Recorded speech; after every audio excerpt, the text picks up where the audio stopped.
দর্শক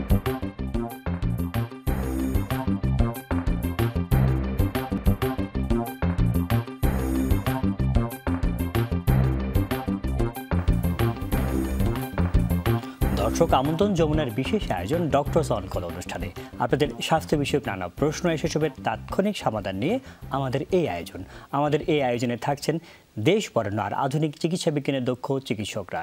এই পর্যায়ে আজ আমাদের আলোচনার বিষয় শিশুদের বক্ষব্যাধি রোধ। আলোচনার জন্য আমাদের সঙ্গে অতিথি হিসেবে আছেন বিশেষজ্ঞ চিকিৎসক ডাক্তার MS খালেদ, সহযোগী অধ্যাপক, জাতীয় বক্ষব্যাধি ইনস্টিটিউট ও হাসপাতাল। আপনাদের সাথে পুরো আয়োজন জুড়ে আছে আমি ডাক্তার আবু সাইদ শিমুল। দর্শক, বড়দের সাথে সাথে শিশুদের কিন্তু বক্ষব্যাধির বিভিন্ন ধরনের রোগ হয়, যেটাকে আমরা শ্বাসতন্ত্রের রোগ বলে থাকি। যে শুধুমাত্র যে নিউমোনিয়া বা ব্রঙ্কিওলাইটিস তা না, আরও বিস্তৃত পর্যায়ে রোগ হয়। আমাদের দেখা যাচ্ছে জীবন আচরণ, এখন আবহাওয়াতে বিভিন্ন ধরনের দূষণ বেড়ে যায়, বিভিন্ন কারণে এটা হয়ে থাকে। এটা হলে কি কি চিকিৎসা নিব বা না হওয়ার জন্য কি কি করণীয়, এই সব বিষয় নিয়ে আলাপ করার জন্য আমাদের সাথে আছেন ডাক্তার MS খালেদ। আপনাকে স্বাগত আমাদের অনুষ্ঠানে।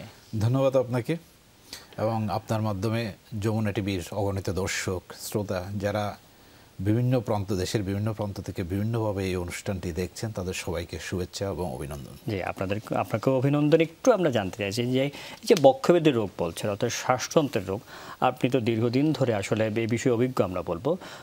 এই শিশুদের চিকিৎসা দিয়ে যাচ্ছেন, সেবা দিয়ে যাচ্ছেন, গবেষণার সাথেও জড়িত। একটু যদি বলতেন যে আপনাদের সাথে এই সময়ে একটু গরম পড়তে শুরু করেছে, আবার একটু দেখা যাচ্ছে বৃষ্টিও হচ্ছে মাঝে মাঝে একটু ঠান্ডায়, এই সময় কোন জাতীয় বক্ষব্যাধির রোগগুলো শিশুদের আপনাদের কাছে বেশি আসছে? ধন্যবাদ ডক্টর শিমুল, আপনাকে খুবই সময় উপযোগী এবং চমৎকার একটি প্রশ্নের অবতারণা করেছেন। আসলে শিশুদের বক্ষব্যাধি একটা বিশাল ব্যাপ্তি। কারণ বাংলাদেশে আমরা ডিফারেন্ট স্টাডিজগুলোতে আমরা দেখছি বাচ্চাদের একটা হসপিটালে যত রোগী আসে তার মধ্যে 2/3 বক্ষব্যাধি রিলেটেড, সরাসরি বক্ষব্যাধি বলি না, বক্ষব্যাধির সাথে সংযুক্ত, বক্ষব্যাধি এবং বক্ষব্যাধির সাথে সংযুক্ত। এবং ইন্টারেস্টিং ব্যাপার হলো আমাদের একটা স্টাডিতে আউটডোরে দেখা গেছে আউটডোরে বহির্বিভাগে যত রোগী আসে তার মধ্যে 46% মানে অলমোস্ট অর্ধেক প্রায় শিশুদের শ্বাসতন্ত্রের রোগ। আপনি যে প্রশ্নটা করেছেন, আমরা এত সময়ভাবে এত বিশাল ব্যাপ্তিতে যাব না, আমরা খুব সংক্ষিপ্তভাবে যে জিনিসটা আলাপ করব যে আপনি সুন্দরভাবে বলছেন যে এখন চলছে গ্রীষ্মকাল, প্রচণ্ড গরম বাইরে, এই সময়ে শিশুদের কি কি বক্ষব্যাধি হতে পারে, আপনি এই প্রশ্নটাই করেছেন। দেখুন, গরমকাল এক্সট্রিম অফ দ্য টেম্পারেচার সবচেয়ে বেশি ইফেক্ট করে দুটা শ্রেণীকে, একটা হলো শিশুকে আর একটা হলো বৃদ্ধ প্রবীণ, মানে এক্সট্রিম অফ দ্য এজেস। শিশুরা কিন্তু এই গরমে বক্ষব্যাধির বিভিন্ন সমস্যা নিয়ে তাদের ভোগে। নাম্বার 1 হলো যে যেমন প্রথমেই যে জিনিসটা হয় কাশি, রেসপিরেটরি ট্র্যাক্ট ইনফেকশন, বোধ আপার রেসপিরেটরি এবং লোয়ার, মানে সে উপরের শ্বাসতন্ত্র এবং নিম্ন শ্বাসতন্ত্রের ইনফেকশন হয়। এবং এই ইনফেকশন থেকে প্রথমে এটা শ্বাসতন্ত্রের ইনফেকশন, ভাইরাল ফিভার হিসাবে ইনফেকশন হয়, পরে দেখা যায় 2-3 দিন এটা সুপার অ্যাডেড ইনফেকশন হয়ে এটা ব্যাকটেরিয়াল নিউমোনিয়াতে চলে যায়, হয় লোয়ার রেসপিরেটরি হয়, নিউমোনিয়া হয়। আর একটা জিনিস সবচেয়ে বেশি এখন দেখা যাচ্ছে সেটা হলো যে অ্যাজমার প্রকোপটা। যেসব বাচ্চার ধরেন আগে অ্যালার্জিক বেবি অ্যাজমা ছিল, এখন বিভিন্ন ট্রিগার ফ্যাক্টরগুলো, এই যে যেমন গরম একটা কিন্তু এক্সট্রিম গরম কিন্তু একটা ট্রিগার ফ্যাক্টর অ্যাজমার, তার অ্যাজমার প্রকোপটা বেড়ে গিয়েছে, অ্যাজমার প্রকোপটা বাড়ছে। আচ্ছা। আর যেমন ব্রঙ্কিওলাইটিস কিছু কিছু হয়, আরও অনেক অ্যালার্জির জিনিসগুলো শিশুদের বাচ্চাদের অ্যালার্জি প্রবলেমটা বেড়ে যাচ্ছে আমরা। এবং হাসপাতালে এখন প্রচুর নিউমোনিয়া রোগী পাওয়া যাচ্ছে, এই গরমে প্রচুর নিউমোনিয়া রোগী পাওয়া যাচ্ছে। একটু যদি বলতেন যে এই যে নিউমোনিয়া আমরা দেখছি বাচ্চাদের মধ্যে, নিউমোনিয়ার লক্ষণগুলো কি কি? ধন্যবাদ। একটা বাচ্চা যখন আসবে, বাচ্চার নিউমোনিয়ার প্রথম যে জিনিসটা চিন্তা করতে হবে, প্রচণ্ডভাবে বাচ্চার জ্বর হয়, মানে খুব হাই গ্রেড ফিভার হয়, এবং নিউমোনিয়া অনেক সময় জ্বরের খিঁচুনি চলে আসে। বাচ্চাটা খুব টক্সিক, মানে খুব মানে তাকে দেখলে খুব মানে ক্লান্ত এরকম মনে হয়। আর সবচেয়ে বড় জিনিস হলো নিউমোনিয়া কাশি থাকে, এবং নিউমোনিয়াতে কাশির সাথে একটু বড় বাচ্চা হলে কফ আসে, এবং কফটা যদিও বই পুস্তকে লেখা আছে যে রাস্টি কালার মানে এরকম হয়, আমরা তো পাই না, আমরা গাঢ় কফ, মানে গাঢ় কফ বের হয় একটু বড় বাচ্চাদের, ছোট বাচ্চারা তো পারে না, বড় বাচ্চাদের। তাহলে কয়েকটা জিনিস দেখবেন, একটা হলো যে যদি জ্বর আসে, জ্বরের সাথে কাশি আসে, এবং সেই জ্বরটা যদি অনেক হাই ফিভার জ্বর হয়, তাহলে আপনাকে সন্দেহ করতে হবে হয়তোবা it's pneumonia, until unless otherwise অন্য অনেক কিছুই হতে পারে, বাট এটা নিউমোনিয়া হওয়ার সম্ভাবনাটা খুব বেশি। আচ্ছা, এই যে নিউমোনিয়া হলো, দেখলেন আপনি বললেন কিছু লক্ষণের কথা। নিউমোনিয়া হলে যে সবসময় যে অনেক বেশি মারাত্মক বা ভয়ঙ্কর হয়ে যাবে তা তো নয়। ঘরোয়াভাবে যখন মনে করলেন যে না আমার বাচ্চাদের যে সর্দি কাশি আছে, সবাই তো আসলে নিউমোনিয়া বোঝার উপায়ও নেই, ঘরোয়াভাবে আসলে কী কী করণীয় রয়েছে? ধন্যবাদ। যে জিনিসটা হয় আমাদের এখানে হয় কি, বাচ্চাদের কিন্তু সব জ্বরই কিন্তু নিউমোনিয়া না। হ্যাঁ, আমরা একটা সাধারণভাবে প্রচলিত একটা জিনিস আছে যে কাশি হলো, জ্বর হলো, নিউমোনিয়া না। কেন? এটা তো ব্রঙ্কিউলাইটিসও তো হতে পারে। এটা যদি একটু, যেহেতু আপনি প্রসঙ্গটা উঠিয়েছেন, তাহলে একটা আপনি শব্দ বলেছেন যে ব্রঙ্কিওলাইটিস, তাহলে কোনগুলো নিউমোনিয়া বা কোনগুলো ব্রঙ্কিওলাইটিস, এটার সাধারণভাবে সাধারণ মানুষজন কিভাবে আসলে পার্থক্য করে বুঝতে পারবে, এই সব বিষয় নিয়ে আমরা আলাপ করবো একটি বিরতির পর। সেই দর্শক অনুষ্ঠানে এই পার জেনে নিচ্ছে একটা ছোট্ট বিরতি, সাথেই থাকুন।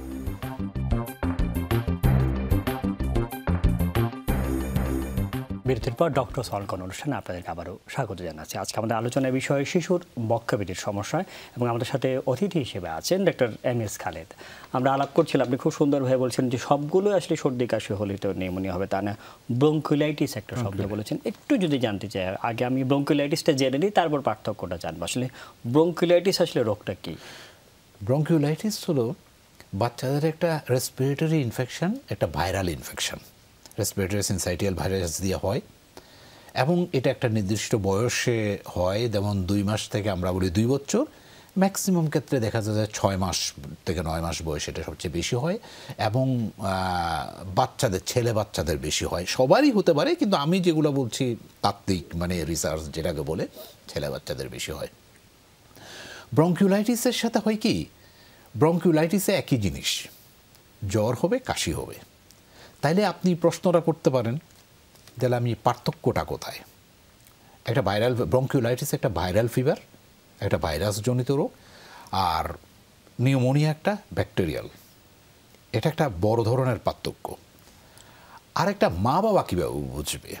সাধারণভাবে মা বাবা বুঝার একটা জিনিস হলো, ব্রঙ্কিওলাইটিসের বাচ্চাগুলা বয়স একটা বললাম 2 মাস থেকে 2 বছরের বেশি সাধারণত ব্রঙ্কিওলাইটিস হয় না। বাচ্চাগুলো হয় কি, প্রচুর কাশি আছে, কাশির সাথে বুকে আওয়াজ, সাঁই সাঁই করে বুকে আওয়াজ করে, শ্বাসটান হয়, কিন্তু বাচ্চাগুলো খুব হাসি খুশি থাকে, খেলাধুলা করে। তো এই জন্য ওখানে আমাদের একটা বাংলা একটা প্রবাদ আছে, হাসি কাশি বাসি, ব্রঙ্কিওলাইটিস।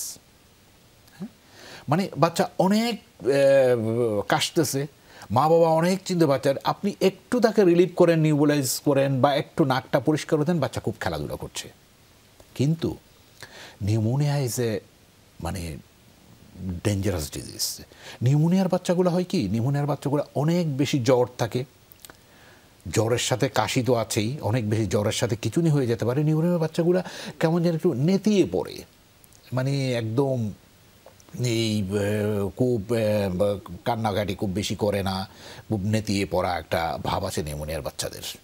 আচ্ছা, এবং নিউমোনিয়ার বাচ্চাগুলো খুব সিভিয়ার হয়, সিরিয়াস হয় নিউমোনিয়ার বাচ্চাগুলো। আচ্ছা, এই যে ব্রঙ্কিওলাইটিস তো দেখা যাচ্ছে যে জ্বর কম হচ্ছে, তার ইনফেকশনও হচ্ছে না, ব্রঙ্কিওলাইটিস হলে আসলে এই ক্ষেত্রে আসলে ঘরোয়াভাবে আমি বলবো যে একটু একই সাথে মানে সর্দি কাশি হলে সাধারণভাবে ঘরোয়াভাবে মা বাবারা কি করবেন? না, ব্রঙ্কিওলাইটিস প্রথমে, সেটা ব্রঙ্কিওলাইটিস হোক বা নিউমোনিয়া হোক, সর্দি কাশির ক্ষেত্রে আর কি। হ্যাঁ, প্রথমেই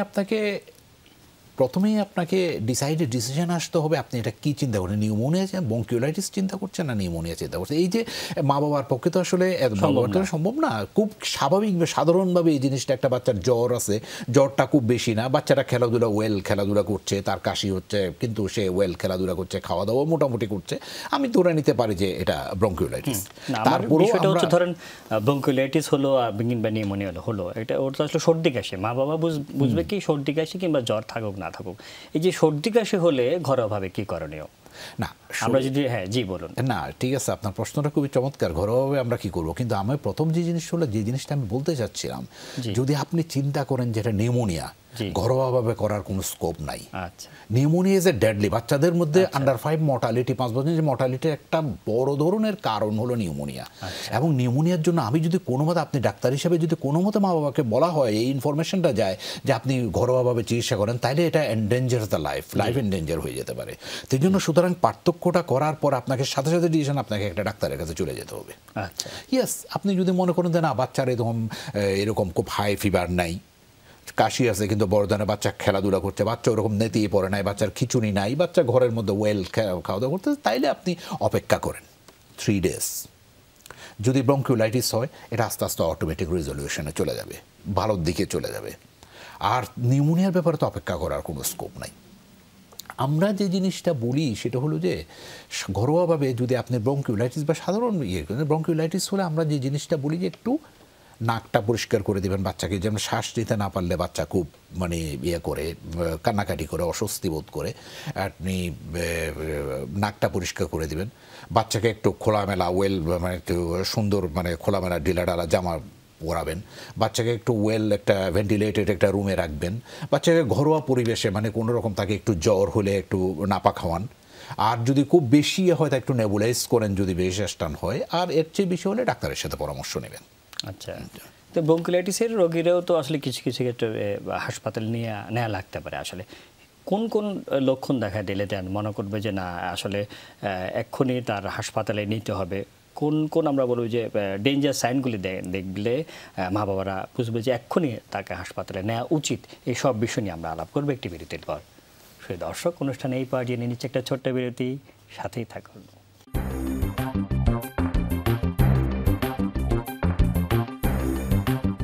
বিরতির পর ডক্টরস অন কল অনুষ্ঠানে আপনাদেরকে আবারও স্বাগত জানাচ্ছি। আজকে আমাদের আলোচনার বিষয় শিশুর বক্ষব্যাধির সমস্যা, এবং আমাদের সাথে অতিথি হিসেবে আছেন ডাক্তার MS খালেদ। আমরা আলাপ করছিলাম, আপনি সুন্দরভাবে বলছিলেন যে নিউমোনিয়া এবং ব্রঙ্কিওলাইটিস, এবং নিউমোনিয়া হলেও কাল বিলম্ব না করে যত দ্রুত সম্ভব একজন শিশু বিশেষজ্ঞর পরামর্শ নেওয়া উচিত। আর ব্রঙ্কিওলাইটিসের ক্ষেত্রে আমরা প্রশ্ন রেখেছিলাম বিরতির আগে যে কিছু কিছুটা উনি তো আসলে মেনে চলবেন ঘরোয়া চিকিৎসা বা ঘরোয়া পদ্ধতি, কিন্তু কখন একজন মা বাবা মনে করবে যে না ব্রঙ্কিওলাইটিসেও তাকে হাসপাতালে নিয়ে যেতে হবে? না, ব্রঙ্কিওলাইটিসে হাসপাতালে তো অবশ্যই নিয়ে যেতে হবে, কারণ আমাদের হাসপাতাল তো ব্রঙ্কিওলাইটিস যখন সিজন আসে তখন হাসপাতাল ভর্তি হয়ে যায় ব্রঙ্কিওলাইটিসের রুগীতে। কখন হবে?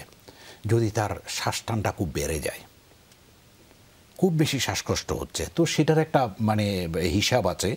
যেমন বয়স কত হলে, 2 মাসের আগে হলে, 0 to 2 years যদি হয়, যদি রেসপিরেটরি রেট যদি 60-র উপরে যায়, 2 বছর থেকে 1 বছর যদি 50-র উপরে যায়, 1 বছর থেকে 2 বছরে যদি 40-এর উপরে যায়, তাহলে আমার ক্ষেত্রে রেসপিরেটরি শ্বাসটান বলি, শ্বাসকষ্ট বা রেসপিরেটরি স্ট্রেস বলি। ইন দ্যাট কেস আপনি নিয়ে যাবেন। আর 2 নম্বর কথা হলো যে যদি তার কোনো কারণে স্যাচুরেশন কমে যায়, অনেক বেশি স্যাচুরেশন কমে যাচ্ছে, 90-এর নিচে নেমে যাচ্ছে, আমরা বাচ্চাদের ক্ষেত্রে সাধারণত 95 থেকে উপরে স্যাচুরেশন রাখতে বলি। কোনো কারণে যদি অক্সিজেন পালস অক্সিমিটার দিয়ে যদি দেখে যে বাচ্চাদের স্যাচুরেশন নেমে যাচ্ছে, তাহলে নিতে হবে। সবচেয়ে বড় যে জিনিসটা আমি একজন শিশু বিশেষজ্ঞ চিকিৎসক হিসেবে আমি যেটা বলি, মা ইজ দ্য বেস্ট জাজ। প্রধান মায়ের চোখে যদি বাচ্চাকে, সেটা ব্রঙ্কিওলাইটিস হোক, নিউমোনিয়া হোক, সেটা কাশি হোক, মায়ের চোখে যদি বাচ্চা মনে হয় যে আমার বাচ্চা ভালো না, আপনি হাসপাতালে নিয়ে যাবেন বা কোনো একজন চিকিৎসকের পরামর্শ নেবেন। কারণ কোন সময় কি হবে, ডাক্তার রুগীকে দেখে 5 মিনিট, 7 মিনিট, 10 মিনিট, মা দেখে তার বাচ্চাকে সারাক্ষণ। সুতরাং মা যেটা মনে করবে, আমি মনে করি যে সেটাই হওয়া উচিত। খুবই সুন্দরভাবে বলেছিলেন। একটু যদি বলতে, আমরা নিউমোনিয়া বা ব্রঙ্কিওলাইটিস নিয়ে আলাপ করলাম, এই সময় আপনি শুরুতেই আমাদের আলাপ করেছিলেন যে অ্যাজমা, ব্রঙ্কিয়াল অ্যাজমা এক সময় যদি স্ট্রিম, যেহেতু একটু তাপমাত্রার পার্থক্য হচ্ছে, আসলে অনেক গরম পড়ে যাচ্ছে, আবার একটু ঠান্ডা, এই সময়ে আমরা দেখতে পাচ্ছি যে অনেক বাচ্চাই দেখা এই গরম পড়লেও অ্যাজমার সমস্যায় তো ভুগছে। আসলে অ্যাজমা আসলে কেন বেশি হয় শিশুদের মধ্যে, একটু যদি বলতেন। ধন্যবাদ আপনাকে। দেখুন, বাচ্চাদের ক্ষেত্রে যে অ্যাজমাটা হয়, অ্যাজমার অনেকগুলো কারণ আছে। বাচ্চাদের ক্ষেত্রে যে অ্যাজমাটা হয় সেটা হলো যে অ্যালার্জিক অ্যাজমা, অ্যাটোপিক বলি আমরাকে। এটার একটা হিস্ট্রি, যেমন বংশগত একটা হিস্ট্রি থাকে, পরিবারে কেউ না কেউ ভুগছে। তার বিভিন্ন রকম সমস্যাগুলা থাকবে, অ্যালার্জিক সমস্যাগুলা থাকবে, এবং দেখবেন যে এ বাচ্চা অনেক দিন আগের থেকে এই অ্যাজমার সমস্যা হচ্ছিল। তাহলে এই অ্যাজমাটার কতগুলো ট্রিগারিং ফ্যাক্টর আছে যেগুলো অ্যাজমার প্রকোপকে বাড়িয়ে দেয়। হয়তোবা খুব সুন্দর এনভায়রনমেন্টে খুব ভালো অবস্থায় ছিল, অ্যাজমাটা ছিল না। তো যখনই এই ট্রিগার ফ্যাক্টরগুলোকে বাচ্চাকে উত্তেজিত করে এই ফ্যাক্টরগুলো, তখনই অ্যাজমাটা বেড়ে যায় প্রকোপটা। তাহলে এই trigger factor, one of the important trigger factor হলো এখানে টেম্পারেচার ভেরিয়েশন। বাচ্চাদের টেম্পারেচার যেমন এই গরমকালে কি হয়, টেম্পারেচার অনেক বেড়ে যায়, একটা বাচ্চা ঘাম হচ্ছে, প্রচুর ঘামে ভিজতেছে, এবং সেই ঘাম, বাচ্চারা তো এত কিছু বুঝে না, সেই গায়ের ঘামটা গায়ের মধ্যে শুকাচ্ছে। গায়ের ঘাম যখন গায়ের মধ্যে শুকায় তখন শরীরের কোর টেম্পারেচার, ভিতরের তাপমাত্রাটা কমে যায়। কমে গেলে ওখানে বিভিন্ন রকম বাচ্চাদের কাশি হবে, কাশির থেকে আস্তে আস্তে শ্বাসটান হয়, মানে অ্যাজমার প্রকোপটা কোনো না কোনো কারণে বেড়ে যায়। এই জিনিসগুলো হচ্ছে কি, যেই বাচ্চাগুলো আগে অ্যাজমা ছিল বা আগে কোনো সময় অ্যাজমা এখনও চিকিৎসা নিচ্ছে বা নিচ্ছে না, কিন্তু আর অ্যাজমার হিস্ট্রি আছে, তাদের ক্ষেত্রে মা বাবাকে অসম্ভব সাবধানতা অবলম্বন করতে হয় এই সময়টাতে। এই সময়টা সাবধানতা অবলম্বন করতে হবে। তারা যদি আগের থেকে জানেন যে তাদের বাচ্চারা অ্যাজমেটিক, তাহলে তো ভালো। অ্যাজমা যদি আগের থেকে নাও জানেন, তাহলে একটু বেশি সাবধান হতে হবে। আমরা অনুষ্ঠান একদম শেষ পর্যায়ে চলে এসেছি। এতক্ষণ আমাদের সাথে থাকার জন্য আপনাকে অসংখ্য ধন্যবাদ। ধন্যবাদ আপনাকে। যেমনটা আসলে বলছিল, এই সময় কিন্তু নিউমোনিয়া হচ্ছে, ব্রঙ্কুলাইটিস হচ্ছে, সেই সাথে কিন্তু অ্যাজমার প্রকোপ কিন্তু বেড়ে গিয়েছে। সুতরাং উনি যে বিষয়টার উপর গুরুত্ব আরোপ করতে চেয়েছেন যে মা বাবাদের কিন্তু যারা জানেন না অ্যাজমা, তাদের ক্ষেত্রেও আসলে এই সময় একটু আমাদের সচেতন হতে হবে। ধুলাবালি বা এসব মশার কয়েল এগুলি থেকে একটু বিরত থাকতে হবে। যারা বুকের দুধ খাওয়াচ্ছেন, আমরা বলছি 2 বছর বয়স পর্যন্ত শিশুদের বুকের দুধ খাওয়াতে হবে, নিয়মিত টিকাগুলো দিতে হবে। যাদের ঘন ঘন দেখা যাচ্ছে সর্দি কাশি হচ্ছে, তাদের ইনফ্লুয়েঞ্জার টিকা রয়েছে, সেগুলোও দিতে পারেন। ধুলাবালি থেকে একটু মুক্ত থাকা, এবং আমরা এই বিষয়ের উপর একটু গুরুত্ব দিতে চাই। নিউমোনিয়া যদি লক্ষণ দেখা যায়, অবশ্যই একজন চিকিৎসকের পরামর্শ নেবেন। চিকিৎসকের পরামর্শ নিলে আগে থেকে আমাদের শিশুরা মারাত্মক জটিলতা থেকে মুক্ত থাকতে পারবে। আমাদের শিশুরা সুস্থ থাকুক, আমরা সুস্থ থাকি, এই কারণে আজকের মতো বিদায় নিচ্ছি। আল্লাহ হাফেজ।